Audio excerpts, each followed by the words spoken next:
Today's episode of the Top 10 Contraventions Issued to SASM Members in 2022 deals with the Regulation 25-13, Compressed and Liquified Gas Systems. This one has a lot of requirements indicated. The tough part is it's for all gas systems you have in your facility. It mostly points at cylinders, but it really is for any gas systems. Let's look at the first part of the regulations. Compressed and liquefied gas systems, 25-13-1. An employer or contractor shall A. Develop and implement written procedures for the safe installation, use, and maintenance of a system. B. Make readily available for the reference by workers the procedures developed pursuant to Clause A before requiring or permitting the use of the system. And C. Ensure that all workers are trained and implemented in the procedures developed pursuant to Clause A. Number 2. The worker shall implement the procedures developed pursuant to Clause 1A. So you need to have procedures for the workers indicating how to take care of the cylinders, the proper storage, transportation, and the use of that compressed gas.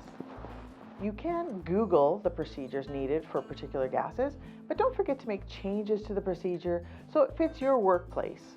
And involve the workers in the final writing of the procedure. They have first-hand experience that can be invaluable for the success of your cylinder safety program. Workers need to be trained on the procedures and follow them as written. 25-13-3. An employer or contractor shall ensure A. That a system 1. Is not exposed to temperatures that may result in the failure of the system or explosion of the contents of the system. 2. Is maintained in a clean state, free from oil, grease, or other contaminant that may cause a failure of the system or that may burn or explode if the contaminant comes into contact with the contents of the system. And 3. Is located, guarded, and handled during filling, transportation, use, and storage so the system is protected from damage. B. That system valve outlets and the extensions of the service valve outlets of the containers that are not connected to any apparatus are capped. And C. If the equipment is designed for the use with a particular compressed or liquefied gas or gases, that 1. Only those gases are used in the equipment, and 2. The equipment is clearly labeled as being only for that use.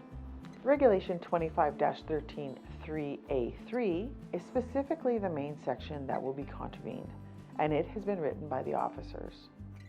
Officers see compressed gas cylinders that are not secured or guarded on the work site all the time. Compressed gas cylinders need to be stored in a cage, a rack, or secured by a chain or a strap. This prevents incidental movement of the cylinder and stops the cylinder from accidentally falling over. There have been some accidents where the compressed gas cylinder has fallen over and the valve on the top has been either damaged or broken off. The compressed gas is then released at a rapid rate, causing the cylinder to rocket through the shop or building. Plus, the gas could be flammable, which could cause a horrific event. It's always good practice to install the cap whenever the cylinder is not in use.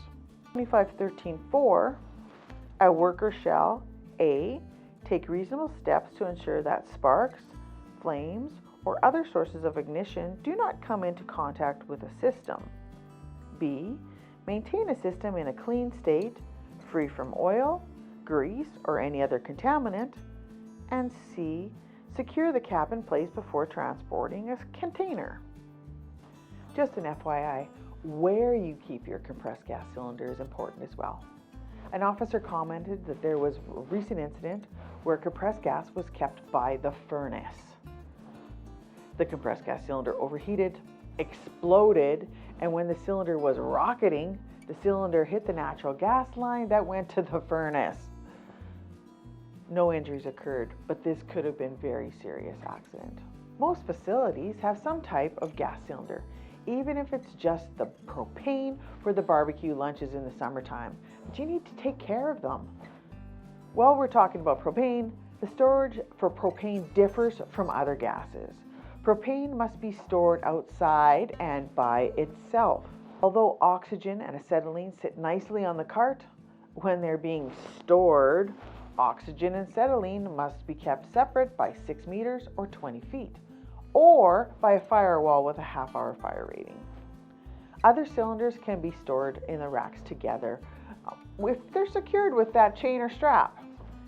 As always, if you need more information, you can contact any SASM advisor or go to sasm.ca and contact us there.